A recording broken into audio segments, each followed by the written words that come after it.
Hello and welcome everyone to the Movement Made Better podcast. Today's guest, we have Coach Mike Ryan with us. Coach, we'll turn it over to you for a little introduction. Hello, guys. It's great to be here. I was flattered when you asked me to be a guest on your podcast. I've been a fan for a long time. Just to give you a little update of where I've been, what I've been doing. After 13 years, this past June, I resigned from Equinox to follow a passion to pursue a terminal degree, a PhD in performance psychology. And with the rigor of commuting to New York City, I did some reflection because I was flourishing during quarantine. Mm-hmm. I was taking in all these perspectives of overcoming resilience or overcoming adversity in the past, finding levels of resilience. And then you're presented in this situation where, this is not so bad. I'm in my home. I'm with my family. Like, what can I do for myself and my family to make this situation better rather than what is happening to us? So it took the vulnerability out of it. And as I was home, I was making a living, I was coaching clients, and academia I felt this passion to become a more advanced researcher. So then when New York City started opening again, and I was going back to work, I realized that I was spending 1,000 hours a year on the train commuting from Long Island to New York City. And I started doing the math, and I thought, that's 25 40-hour work weeks just to get to another work week. Wow. And I said, this is just not doable anymore. I was doing it for 7 years. But, I had to separate with the brand who I was very passionate about. I made some tremendous relationships there, but I've moved on. 2 months ago, I took a position with Forme Life, Forme, I should say, which is a virtual portal for health, wellness, fitness. I don't want to compartmentalize it into just a fitness opportunity, but it's best in fitness and home imaging, and just this coaching portal between coach, client, no matter where they are. I mean, this is literally a new frontier in fitness. Mm-hmm. So I have a director role where I assist the learning and development team with curriculum development and a founding trainer for the brand. Outside of that, I'm a passionate goalie dad for my son's ice hockey team. We travel up and down the East Coast for his travel. And it's been great to have this opportunity now my role is 100% remote. So dividing academia, my career, and family time, catching up on an enormous amount of sleep has been fantastic. Amazing. It's game changing. So performance psychology, that sounds fascinating. Well, I took a hiatus from school for a long time. I opened a powerhouse gym franchise several years ago, going back to 2000. I was a competitive bodybuilder from 1989 to 2003, winning the NPC USA lightweight division in 1995 in Denver, Colorado. And so for a long time, I was bodybuilding, I was training clients, and then I went into business, and there was an operational perspective there that kind of became a little bit overwhelming at times. We had 25,000 square feet, and my concentration and my focus had to go to the business, and I kind of got a little rusty and dormant with my training. And I just understood that I was starting to fall behind. So when I left that business, I was working full-time as a trainer. Mm-hmm. I just thought to myself, one day I would like to go back to school, but it was on a bucket list, married, had a child, making ends meet. And I wasn't sure if it was really going to happen. Well, sometimes life throws you a curveball. Mm-hmm. And marriage ended quite early. My son was a year old at the time. And then I went to Equinox.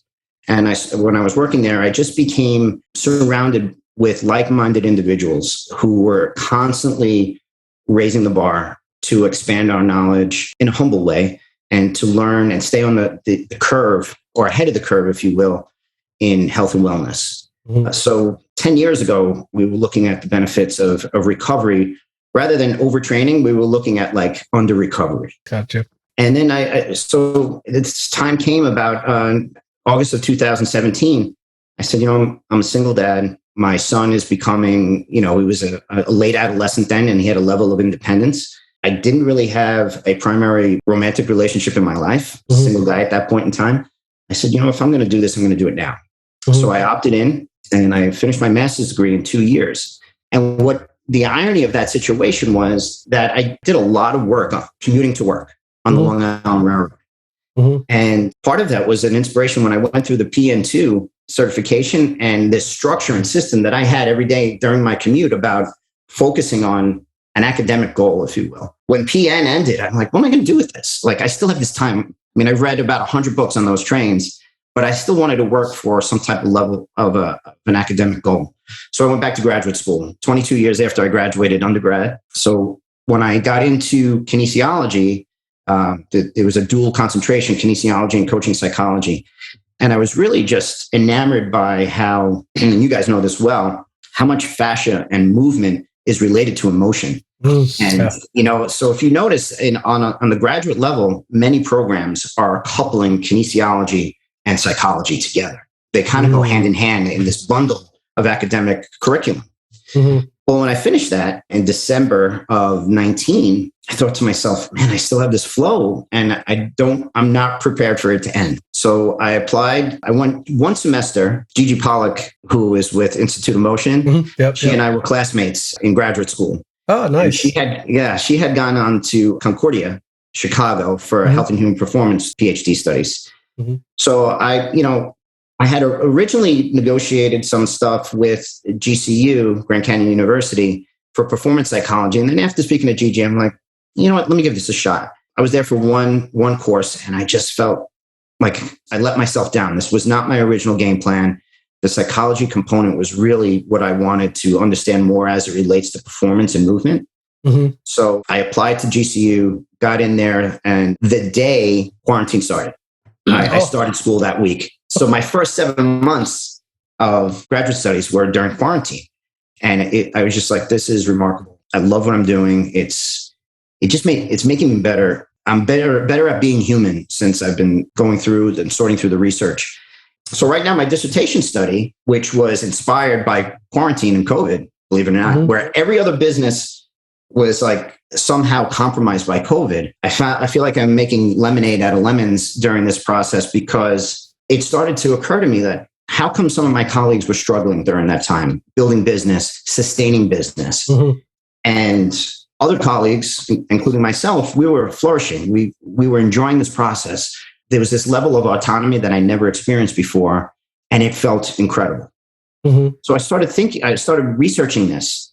And as it's evolved now, my dissertation studies are the statement basically, or the problem statement is, it's related to the research suggesting that there's high attrition rates in coaching relationships, regardless if somebody's financially committed to it. You get high cancellation rates. There was an article that was built around precision nutrition level 1. The women who finished that study made, considerable progress in their health and well-being, but yet still it was close to 50% attrition, and they were paid to do it.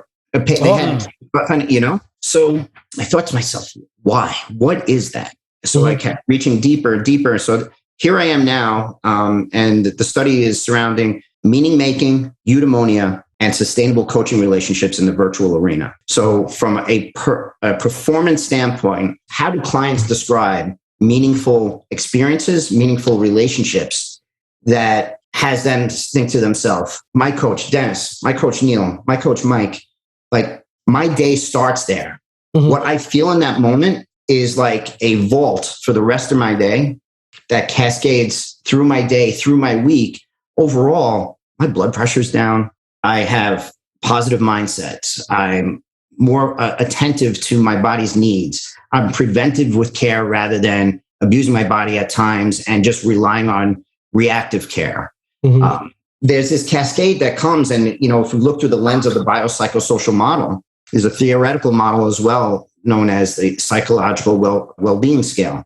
And it looks at 6 components, where it's self-acceptance, purpose in life, autonomy, environmental mastery, personal growth, and positive relationships. And with this wheel, it's really what we do as coaches. And it almost seems elementary, although it's not, to make sure we're touching each spoke of those wheels, of the wheel, to ensure that the client is getting the true value beyond monetary of what they hope to experience. That's where I'm at with this. And I don't know, feel free to ask any questions if I wasn't clear. No, because that really lends credence to the fact that what we do is much more than the physical aspect. And I think a lot of people that get into this industry, that's all they think it is. But there is so much of the relationship that really delves into it. And it took me a long time to get around to realizing the psychological aspects of, even though one of my first instructors said, most of your job is psychology, right? But when you hear it, but when you get into it, you don't really think, whatever. But then as you have more experience in the industry, you're going, wow, it is so much psychological work. Yes. I told you I competed in bodybuilding for a long time. And I think back now to my 20s. I was just 50 this past May. At 30 years ago, where aesthetic goals were all I thought about. And I know I'm not alone in that, at least in my cohort back in the day, right? Oh, yeah. No. And I can honestly say the days that I won bodybuilding competitions was, regardless how I looked on stage, I remember thinking to myself, I am as unhealthy as I can possibly be at any given moment right now. Now, I'm not discrediting the sport at all. I just know for that moment, with the way the diet works and the ability to peak your body to be in top physical condition aesthetically, right? It's quite strange to compare physiques, because your preference may be different than your preference. It's very subjective. So when I got out of that, and I think back now, I'm like, it's amazing how the self-sacrifice I put through maybe relationships that I may have compromised for an aesthetic goal, that at the end of the last decade, there was no meaning behind that anymore. So Dennis, to your point, the psychological component, the connection of something greater than a short-term goal that is either driven, let's say, extrinsic motivation, is the literature suggests that it is abundantly more fulfilling to be autonomous in intrinsically motivated goals, whatever that may be. And it usually is an offset, or there's an association with overcoming challenge, finding resilience, and then that inspires more. So I believe you and I first met at EBFA's little summit in New York City. Yes, that's what. Yes. Yep. I started studying the foot after my first hip replacement. And I remember how poor I felt physically and emotionally, psychologically, from pain, from living through chronic pain. And when I recovered, or after the recovery of the surgery, I said, I need to look at the body differently. I need to understand that where I think it is, it ain't. And I need to understand what's causing that structurally. And then that just kind of led into this whole other cascade of understanding human movement, appreciating how good it feels to move and what that does to inspire other motivations. I'll never squat 550 again. Not that I, wouldn't like to, but it's just, that's not the top of my goals anymore. I want to be able to move well. I want to be able to move often, as they say with FMS. My son now is 14. I want to be a grandparent that is not afraid to do things with my grandchild in the next 10 years or 15 years. I want to have a life of vitality. And this is kind of the way I structure programming around my clients. I'm not getting any younger. And as I'm getting older, the core group of clientele that I have are probably anywhere between 6 to 10 to 12. In one case, a gentleman just turned 90, my senior, And these are the people that have put meaning back into my role. And it's my responsibility. I owe it to them to ensure that they have meaning throughout the day. So it's kind of come full circle. And the graduate study, I think, has just presented it into a nice, concise package that crosses domains. And health and fitness, mobility, strength, stability is more than what the physical aspect would imply. So you just mentioned mobility and stability. I know Perform Better just did a little summit last month or whatever, or the month before.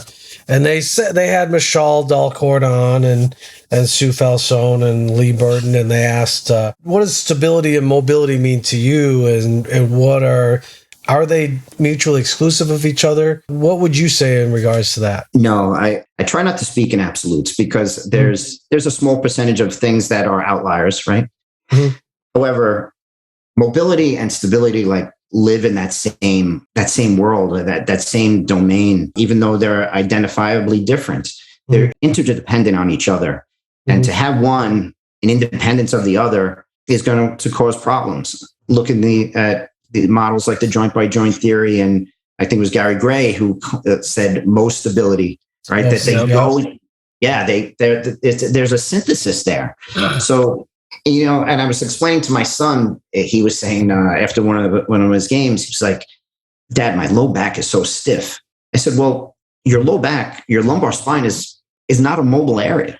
You know, it should be stable. What you're feeling is muscular fatigue or strain in that area because something else wasn't mobile enough to accommodate the stability of that area. So you have this thing that's happening a little too much in an area that shouldn't do too much. Mm-hmm. And that's the discomfort that you're feeling. So as elementary as I could explain it to him, but he totally understood it. And, you know, Michelle always talks about the big three of like the big toe, the hip, and the thoracic spine and how they move together, and everything else just kind of moves around that vertical axis with the complement of the mobile areas. So I think they cannot exist in a silo from one another. So since you got your hip replacement, how did that shift your training? Well, it's funny. So I have a bullet list of stuff. 2003, pec major tear. Okay. I could not have, I went to 3 orthopedics. Nobody wanted to operate on it because I didn't. Note to self, if you're going to tear your pec major, make sure you rupture it from the humerus so that they can put it back together rather than tearing it in the belly. And now it's just kind of like chop meat. Oh, damn. Yeah. So I have like a permanent divot here. Okay. That was 2003 or 4. 2008, total rupture of the rotator cuff, open surgery, then pull it back in. 2010, rectus femoris and adductor magnus tear on the left leg. 2013, total hip replacement left. 2017, total hip replacement right. It was after the quad tear that I thought to myself, something's not right. Mm-hmm. Like I'm getting injured, but significant tears. Where before the age of 32, nothing. I had no major injuries. Yeah, right. So I started like going through this thing in my head, like what was consistent about these injuries? You know, and from a programming standpoint, it wasn't that it was careless training. It's like September of 2008, 2004, again in the late summer, early fall for the shoulder. It was like September. And then the same thing with the quad was like October. And I started to recognize that seasonal allergies at the tail end of the summer, congestion, turn into sinus infections. 2003, 2008, 2010, significant sinus infection that the doctor prescribes the Z-Pack for you. Doesn't work. Doc, I'm not feeling better after the 4 days, 5 days, whatever the Z-Pack is. All right, I'm going to give you something stronger for the infection. I'm going to put you on Levaquin for 10 days. Wow. In less than 48 hours, I can breathe. Yeah. But you know what? I tore my pec. I ruptured my shoulder and tore my quad and magnus. What is it about a sinus infection? It's not a sinus infection. What is it about the medication? Well, if you Google Levaquin or any antibiotic that's in the quinolones family, your computer will illuminate with class action suit on tendon ruptures, Achilles tendon tears, pec tears. Oh. So I was just like, oh my God. So I spoke to him and I was stuck in this abyss where I didn't have surgically repaired process to repair this. And then this happened after the label came out. So I wasn't eligible for the class suit, which at that time was so big, it was closed. Oh, shit. Yeah. So I know that was a long-winded response, but the hip inspired me to like say, like, what's going on? And to this day, I no longer take, I tell everybody, any doctor, if I don't take Levaquin for any infection. If a client, this is why in coaching, we have to be so proactive with data intake, questionnaires, health histories, anything changes, even a state of readiness, 5-question little list prior to each question, each session, just to understand like what's different from the last time I saw you. Sleep, nutrition, some type of sickness, medication, alcohol, whatever. Those things are going to contribute to a change in what we see in behavior. So, I looked into this and I just had to revamp my training where I got to get out of the sagittal plane. I was spending so much time on the sagittal plane. I could squat this, but ask me to lunge, boom, maybe I'm going to slightly like strain my groin or something like that. So, after meeting you, and I just want to let you know, like when I went through FRC, to hear Dr. Spina actually, call out stick mobility and what you do and what you have designed, what you have created was really like, to hear him say that, was indicative to me that, I was on the right path because I had met you before that. Mm-hmm. Yeah. Yeah. Yeah. So yeah, these things were things that illuminated my movement and the way I train. Now, from a nutrition standpoint, when you come out of surgery, you're going to have inflammation. It's part of healing. You don't want to expedite it too much, but nor do you want to add anything that's going to make it worse. Mm-hmm. So I remember thinking to myself after the hip replacement, I'm going to come home. I'm going to eat proactively to heal. Mm-hmm. So for the first week, I'm going to try without dairy because I was convinced the dairy was giving me some, just GI strains and stuff like that. Although I was never lactose intolerant, at least not diagnosed. A week goes by and I feel great. This is 2013. So I'm going to leave it out. Next week, I'm going to try gluten. Took the gluten out. I went back to work after 6 weeks. People asked me if I had lost like 15 pounds. I think I lost 2 pounds during the 6-week recovery, but I had lost inflammation. Mm-hmm. So here we are, 2021. It's a good 7-8 years. I have not gone back to dairy and gluten. Just on I know how good I feel without it. Mm-hmm. And even more significant, I have not had a sinus infection since 2013. Oh, wow. I mean, you think about dairy, like we're the only species that continues to feed our young milk beyond nursing years. And this kind of creeps me out a little bit. It's from another species. Yeah. It's a little odd. Yeah. It's a little odd. But we add lots of sugar and salt to it and make it very tasty. That's the problem. Yeah. That's really what it comes down to, right? I mean, that's what we do, Yeah. Well, I always say in class, when we teach course, humans are the only animal that bastardizes everything they're supposed to do. That's right. We're the only animal that does it. And by choice, too. I mean, we openly choose to do this stuff. And that's what's crazy. And then we got to sometimes just step back and go, does this make sense? Is this logical?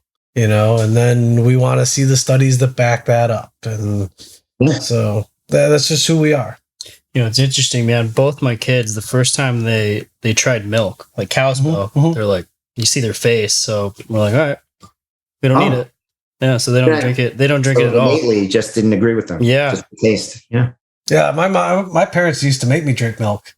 I never liked it. Well, because the whole thought is that strong bones. Yeah. Strong bones, right? Whereas if you eat enough, greens, you get born better. Yes. Right. But that's just the generation for generations. That's just what we were taught, right? So we just pass that down from generation to generation. This is the way we've done it. This is the way we'll continue to do it type of mentality. Dennis, what you just said about taking a step back and considering what the habit or behavior is, and then you find yourself in these unfortunate circumstances, whatever that may be. Again, that comes right back down to performance psychology. It was Nick Winkelman who first kind of like introduced me to the writings of Daniel Kahneman and his Thinking Fast, Thinking Slow, where there's 2 systems of thought. And that first reactive thought process is very emotional. Wow. You kind of get blurred by common sense. Your common sense is kind of thwarted, but it takes strength. It takes training. It takes deliberate practice to notice and name what your feelings, take a step back from it and say, if I do this, what are the consequences? And if I do it and suffer those consequences, I'm the only one to blame for it. And it's a powerful thing. And again, this is part of the coaching model. Funny story. I had gone back to work last October, and I think it was like November. I was working on the east side of Manhattan. I had to go across town on the bus to get back to Penn Station. And I boarded the New York City bus, going through the park. Everyone's got masks on. And this woman was sitting across from me without a mask. She had her headphones in and she's talking. So I thought, okay, it's a little rude, but she's talking really loud on the phone. Well, I was responding to an email in transit. When I was really like stunned, she had like leaped out of her seat and was trying to wrestle her phone out of my hand. And I mean, as I tell you now, it reminds me of like a Curb Your Enthusiasm episode. Yeah. And I'm like, please don't touch my things. And I pull it out of her hand And she looks at me and she says, I've just encrypted your phone. I'm going to follow you and now I'm going to kill you. Oh, shit. And everyone on the bus is like screaming. And at this time of day, there's a lot of seniors on the bus. Yeah. It's like 3:00 in the afternoon. And boom, it just hit me. I'm like, and this happened in like 5 seconds in my head. Obviously, she's not in the right mind. Yeah. I'm going to react to this, get defensive. Maybe something physical happens. Next thing I know, there's cuffs on my hands. Pause. What's my goal? I want to go home. Yep. I want to get off this bus and go home. Everyone's like, call the police. And I'm just she got off the next stop. The bus driver removed her from the bus, but she was getting off anyway. And then everyone was like, you should have done this shit. I'm like, I didn't want any fallout from this. It was not worth my time. And I'm relieved that nothing happened. Mm-hmm. So that was I know it's almost like a humorous story in a bit, but it was tremendous. And I still, obviously it still resonates with me because 10 years ago, I don't know if I had the wherewithal to understand, like, what am I about to do? Yeah. Mm-hmm. Is it worth it? I just want to get home, see my kid and relax tonight, you know? That is a big part because it's kind of weird, but it's kind of funny. Is I had a coach that was a state trooper in New York. Mm-hmm. And so sometimes he would take me to the depot where he worked out of and we would chat about, his job. And my thing was always like, man, I will never go to jail. He's like, you sure about that? I said, yeah, because if a situation ever comes up, I'm literally going to tell myself, it's not worth it because I don't want to end up in that place. Yes. And to this day, that's no matter if someone calls me out or something wants to get into a fight. I'm like, no, I'm not. Why would I do that? Like, I have a career. Mm-hmm. I got companies that I'm part of. I got better things to do. Right? Yeah. But it's that ability to step back and go, it's just not worth it. Agreed. Right. But it's like you said, though, it wasn't worth the energy if you had called the police and this and that. It's just the outcome wouldn't have been anything that was worth it. Yeah. And I was already, I explained to you the compromise of time that I was dealing with, mm-hmm. the deprivation of like personal time and rest. And that was another thing that added to it. Do I really want this day to be any longer than it already is? Just even if I argue with her, my point's not going to land. She's obviously not able to comprehend it. Yeah. Yeah. So these are some of the coaching conversations that I actually have with clients, not necessarily with a threatening position with another human, but when you're faced with temptation at a meal, when you're trying to not have 3 or 4 drinks at dinner. From a behavioral standpoint, I remember saying to a guy, he's like, well, you're not there with me at dinner. And if I have to entertain a client, what do I do? I'm like, can you drink a little slower? I could. Just don't have to chug it. Maybe have a cocktail before dinner, and then you kind of like nurse that glass of wine throughout dinner. And I said, here's the thing, try this. I'm not there. Take a picture when you're tempted to order another. Take a picture of your glass and send it to me. It doesn't come. But the next time we met, he said, the very fact that I was going to have to figure out how to take a picture of my wine glass to send to you and the other people at the table, and I want to be embarrassed doing it, was just enough of an audit to slow my drinking down. Nice. So, these subtle little coaching habits and behaviors that we could recommend, whether it's around movement, whether it's around nourishment and nutrition, or even restorative behaviors, just a little bit. Does some of your work get into the sports performance aspect with athletes? Sure, it would. Okay. I'm saying it's not limited. Performance psychology it can go from the way a child performs in school and has his sport. It could be in the field of athleticism. It's whatever the client is that I'm working with at that time is looking to enhance and enhance their ability in whatever that may be. So some of the theoretical models that are at the root of this are like ABA, organizational management behaviors, like what happens like in the culture of organizations, which is intended for groups, but at the same time, it starts with the individual. Mm-hmm. So if we're creating these habits and this individual, I'm feeling autonomy in my role and I'm sharing good stories with you rather than gloom and doom stories about what so-and-so did to me or the oppression I may feel inappropriately. So it could be, and then you on the sports performance field or on the ice. Let's talk about some of this stuff. My son's name is Shane. Like, we'll have discussions before the game. We'll talk about imagery and what he sees and how he's going to track the puck that night. So I'm like, tell me the story. Like, what do you see? Where are your guys? Where's the defense? How are you coaching them if you see something out of place or somebody lingering by the net? How are you going to clear out your crease? So we have these conversations, and again, all on these models. I used the term eudaimonia before, and eudaimonia has been now in the literature, and it's something that's kind of been transpiring for the last 15 years or so, where somebody would say happiness. Happiness and joy are like these things that people aspire to intrinsically for no other reason of just to have it. Mm-hmm. I want to be happy. Why? Who doesn't want to be happy? Yeah, and you can even think of it like on a warped mentality where, what show was that I was watching? What's the show with Jason Bateman on Netflix? No, I can't think of it right now. But there's a hitman on that show. And every time he comes in, right, that's his job. And he actually is thriving doing it. And I remember thinking this to myself, like, he's happy, even though it's work. Yeah. Like, this job makes him happy. Now, the eudaimonic well-being model is even beyond happiness. It's like this ability to flourish, along the lines of what we see with a flow state, but at the same time is where your virtues are fulfilled through the challenges that you meet each day. And those challenges are just enough. They're not here because here would be boredom. They're not too much because here's anxiety. It's just enough here to keep you engaged towards progression, kind of like program design. Mm-hmm. Yeah. Dose appropriate, if you will. And at the end of it, there's a level of fulfillment. You think about the prefix you, mm-hmm. which is very different than dis. You have eustress, you have distress. Yeah. This is almost like chronic poor habits, if you will, where eustress is, I just created this modality that is, illuminating people's interest.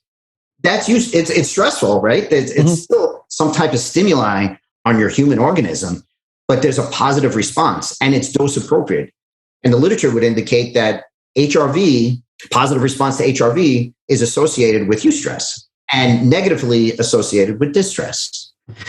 So the eudaimonic well-being is finding this level of happiness. So meaning making, eudaimonia, and sustainable relationships in a virtual space. And for that to happen, there's 4, I like to decide, it looks like you have the orientation of the virtual arena. The why. Why are we doing this? Well, because I don't want to miss my training.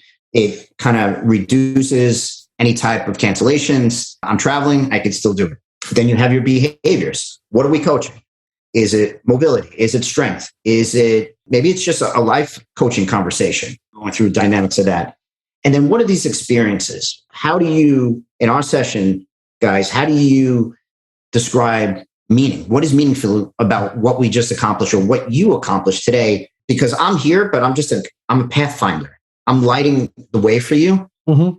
The fork of the road, though. You can take the easy way out, or you can go the way that's a little bit more challenging, but the reward is going to be much greater. Mm-hmm. Finally, what is the function? And that function is, how are you doing? And how far can you take this to be even a better representation of what you were today? So this model is very powerful, and it is my intention to do some casework, some studies with a small cohort of like 12 people over the course of like 6 months to a year, with questionnaires and maybe taking the psychological well-being scale questionnaire in addition to an interview process. So my journey now with Forme has synthesized my doctoral studies and my career. So I'm confident that, we'll collect some really valuable data on what clients describe as meaningful in virtual coaching. Wow, fascinating. It seems like being able to kind of read that emotional intelligence, right? Being able to read what your client's feeling almost, mm-hmm. and then being an excellent communicator is what's really going to take you a long way as a coach. That's the goal. And again, it's a trained behavior for the coach, right? Mm-hmm. I talked about organizational behavior management. think if in a corporation, what a company would do to prepare and develop their staff, whether it's individually or as a group. Mm-hmm. I mean, structurally, we do the same thing in the fitness industry.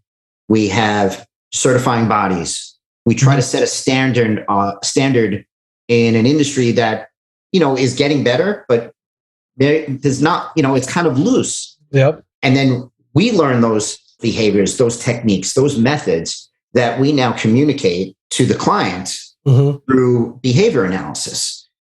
And what does that look like? That looks like intake, data collection, assessment, questionnaires. Then we use that assessment to then put a program together, and we're getting immediate feedback in the session based upon the program.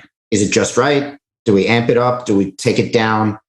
So that feedback is critical to how we adapt the program. And doing so, the client reaches this level of fruition that my coach gets me. Yes. Like I'm performing because, like you just said, Neil, he's an active listener. I'm not just putting stuff out there. He hears what I'm saying. And as coaches, I think we need to ask feedback more often to our clients to say, like, we've been doing this for 6 months now. We do follow-up assessments. So we know you're making progress. Or in the times that you're not in some months, we've kind of identified the reasons why, what contributed to some of the stagger of that month. But at the same time, please let me know. I need to hear feedback from you. Am I speaking your language? Am I meeting you where you are? Mm-hmm. I'm meeting your state of readiness with my delivery, with my coaching language. The stuff. Have you guys read Nick's book, The Language of Coaching? Nick Winkelman's book yet? No.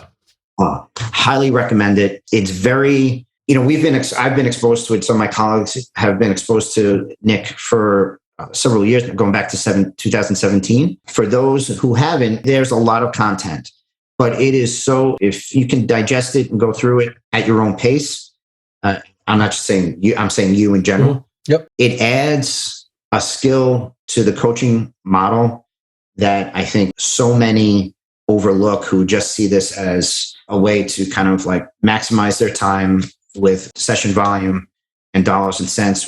This is something that really needs to be put into professional and personal development, because it helps you well beyond just the session time as well in client relationships. Well, I think that's the one thing that a lot of trainers overlook is understanding when you have that real emotional connection with clients, it really, it builds a long-term foundation and not a dependency. Right. I think we want to differ that. We're not talking about the client depends on you for everything, but there's a valuable relationship, not just on a physical standpoint, because this person helps me move better, helps me look better, but there's that emotional bond that you go from being clients to being friends because you have that attachment. Yeah. I'm curious, what's your take, both of you, at that moment where, like you just said, Dennis, like, has this become so? I care for them as a friend, but the primary relationship is still a business. I'm curious, how do you guys nurture around that to keep an appropriate balance? I don't even think about it, I guess. We're still paying for sessions, right? But we're good friends, and I don't know. I never really think about, because usually crossing those lines is, hey, you shouldn't do that. Yeah. But I've never cared. Mm-hmm. So it just feels natural, and it hasn't cost me any clients, and it hasn't cost me any friendships. So I don't know. I haven't really. It's interesting. And it's not everyone, right? You don't make this connection with every single client, right? It's just like you don't make that connection with every single person you meet. So there's the handful that you really make that deeper connection. And then, so I think it's just a good friendship. It's interesting to see when you cross that border. It's interesting because clients are willing to talk to you about things that I don't think they would have talked to you about if just a professional setting. Yes. And I don't think it's a bad thing. So I think it's up to the individual coach or trainer to decide in their realm whether it's appropriate or not. I know some trainers that are coaches that it's just business. They don't want to go beyond that, and that suits them. That fits their spectrum. I see where they're coming from in regards to that. But at the same time, for me personally, I need my clients to understand that I give a shit. Right? Yeah. Yeah. And that's the big thing. And really, when you go to that point, because and here's the other thing too, is as a coach or a trainer, you also can't care more than the person cares about themselves. Mm-hmm. And that is a tough situation also. So yeah, I think it's understanding how to kind of maybe keep that balance, maybe even not on, maybe like Neil said, you don't even think about it type of thing. Yeah. The one thing that I do think about though is whatever maybe stressors I have in my life or anything that's going on outside, I don't bring that into the session. Yeah. So, because they're there to talk about themselves, you're there to listen. Mm-hmm. So if I have issues or problems, if they ask me a question, hey, I'll tell them, hey, this is what's going on, but we're not there to talk about me. Mm-hmm. It's about them. This is, I posed the question because I feel like you guys feel about it. Mm-hmm. It's not a black or white thing. And there's been times, like you just mentioned, where I've thought to myself, all right, we're friends. I should feel comfortable to talk. Yes, I'm here for them. But and this is sometimes where I think to myself, maybe it's not a friendship in the true sense that I think it is. I'm very fond and we're close where there's this connection. But if that's the case, then I'm just as open in that situation. And then the business is compromised a little bit. But I just think it's a fascinating thing to think about. And I think it's powerful that you said, I don't really think about it, because I think that's the confidence in your coaching where it innately feels right, but yet you are able to keep a standard of professionalism without crossing that. And I think that goes a long way with, again, the meaningful experiences that the client describes, rather that, let's face it, if somebody isn't human first, they're not going to move well, right? Yeah, no. Yeah, right? Exactly. Yeah. And they need to know that the nurturing of their being human, it starts with you or us as the coach. Mm-hmm. Yeah. So and there you go. That enhances their performance that particular day, that week, that month, years. Yeah, you brought up the whole distress and eustress thing, right? And if you're creating this comfortable environment for them, then that eustress level raises. So then their HRV is higher, right? So then their session's better, they recover better. Yep. It's an overall good thing. Yes, it is. How many times somebody showed up not feeling great or a little depressed and they leave feeling much better. And, you just got all these emotions to come out and expressed through movement. Mm-hmm. It's just a wonderful thing to watch. Yeah. And at the same time, we've talked about it several times on the show where somebody comes in all, just let's get them down regulated.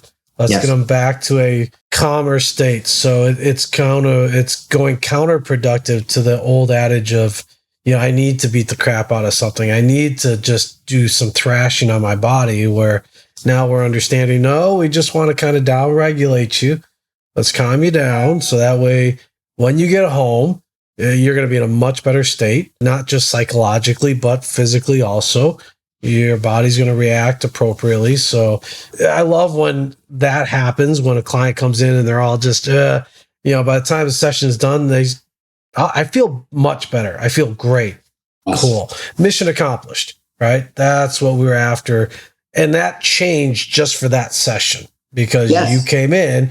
It doesn't mean every session is going to be like that, but for that session, you came in, you were on tilt. I'm not going to put you more on tilt. I'm going to bring you back down to where you need to be. It's funny because I think as experienced coaches, remember, coach, before I corrected myself, because I used to be a trainer years ago. Mm-hmm. And I found that as you mature as a fitness professional and movement specialist, and the psychological component that goes along with all that, coaching is quite simply of taking a person of significance from where they are to where they want to be, safely, efficiently, and effectively. Doesn't have to be this guy being held up by, but even if it is, a coach is held up by a group of men. Why? Because he was able to tap into their emotion. Yep. Trainer, I have this vision in my head of a guy at a rodeo with a whip, and he's getting an animal to perform something. Yeah, pretty much. Yeah, with no emotional connection. Just then pat him on the ass and he's done. So like these are the things that kind of are very powerful and impactful in coaching clients. Fantastic, man. So, I mean, you got your new job with Form, and so we're looking forward to seeing check out the website, I assume, to see what it's all about, what the platform's all about. Yep. Yeah. This is Forme Life, is also the Instagram handle. Right now, we have the studio that's available for on-demand content. We have a partnership with Barry's Bootcamp as well. And then at the cusp of the new year, maybe around the first quarter, the latest, hopefully, we'll be coming out with the studio lift rather, which has adjustable arms and cable resistance. It's just an extraordinary piece of equipment. It's, it looks great on the wall. It has this like panoramic camera that will follow you around, and it's 43 inches. So it's structurally, the screen is much larger than like some of the competitors. Yeah. So looking very for nice. We are looking for anybody looking for a virtual coaching opportunity. You can go to the website and log in there for a virtual one-on-one coaching. Very pleased to be part of a team that has put together a robust onboarding curriculum of education for both brand content, brand awareness, and some of our presenters, which are industry renowned coaches that have really put something really unique together for the benefit of our industry. So for the on-demand stuff, are there different categories as far as what type of session you can take? Like whether, hey, this is for strength, this is kind of a all-around session where you're getting a little bit of strength, mobility. Yeah. Or can you just go get a mobility session? No, we have, so there's different domains. We have a bar. There's a menu for bar classes. There's a menu for strength. There's dance. There's yoga. There's Pilates. And then there's a mindset with some meditation, guiding meditation, and instructors. Oh, cool. On, it's a video. Very nice. Fantastic. Yeah. And for as far as social media, where can people get a hold of you if they want to reach out to you or follow you? Thank you. It's at @MRyan Wellcoach. So first initial, last name, Wellcoach. Fantastic. Well, Coach, it was a pleasure having you on, man. Great to talk to you as always. Love chatting with you. And as always, thank you for your support with what we do. We appreciate it. I know you've helped us out tremendously. So very much. We appreciate that. Thank you. I use it with my clients. I put it on their order list when we start a virtual program now. And the physical therapy office out here in Long Island, who did both my shoulders and both my hips, they now have it in-house there and are using it with their patients. So, and anytime I can speak of it, guys, please know that it has my endorsement. Thank you very Appreciate that. What's the consensus favorite move from most of your clients? Do they have one that they generally like? You know what? Believe it or not, as subtle as it may seem, they love the way Captain Morgan kind of lights up the hip and core and adduction of the glute. I have a gentleman with Parkinson's disease who, through a virtual component, we do bow and arrow. He went from unable to maintain balance on one foot to now doing a really nice Captain Morgan. And, it's great to see this neurological adaptation that's going on with him. And it's, believe it or not, and it almost sounds counterintuitive, that irradiation is actually helping his rigidity. Yeah. So as we were talking about mobility before, like become more stable so that when that tones down a little bit, the mobility kind of is right. And he loves the slap shot. So we're getting some thoracic openings for him to get mobility. To see a senior guy who was challenged not only with his chronological age, but something chronic, disease of the mind starting to set in. It's been wonderful and I'm also proud to tell you that another gentleman who is 71, we've been using the stick now for well over 2 years. When I met him, he was contemplating hip replacement surgery, and he is yet to go. So we're doing a lot of good stuff with that. No, it's awesome. Fantastic. Thank you very much, man. Appreciate you, brother. Well, we'll hopefully have you down on the podcast again down the road, especially once Form gets really cranking. Yeah. So, and hopefully we'll get together soon someday in person again sometime down the road. Game. Yeah, well, and tell your son he looks great in that. When you post those videos, I do check him out. His lateral movement looks really good, so he's looking pretty sharp in that, man. Thank you so much.